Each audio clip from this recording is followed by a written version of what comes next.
In this video, we are asked to prove that the left-hand side equals to the right-hand side. I'm going to take the left-hand side and try to prove that equals to the right-hand side. So ladies and gents, we know that when we prove identities, we want to work with sine and cos. So I'm going to switch these two guys.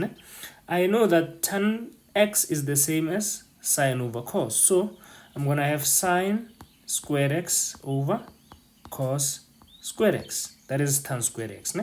Into 1 over tan squared x is just the reciprocal of tan squared x. So tan squared x is sine over cos, which means 1 over tan will be cos squared x over sine squared x.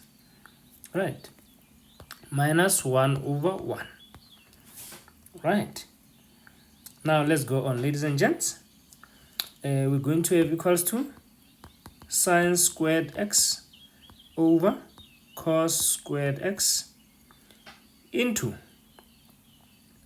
we're going to do LCD here. Our LCD is sine squared x. So I need to multiply this part by sine squared x and that part by sine squared x. 1 times sine squared x is just sine squared x. So inside the bracket I have cos squared x minus sine squared x all over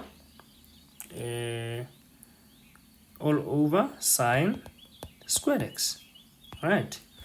And the nice thing is sine squared x is the numerator, will cancel with the sine squared at the denominator.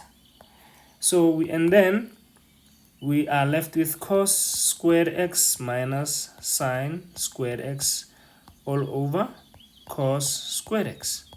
And we can see that cos squared minus sine squared is cos 2x. It's a double angle identity over cos squared x. And this is indeed equals to our right hand side.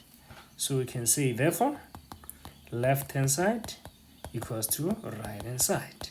And that concludes this lesson, ladies and gents. If you found this helpful, please do not forget to hit the subscribe button and to share with classmates, family and friends. Thank you very much for growing the Seguros Academy with me.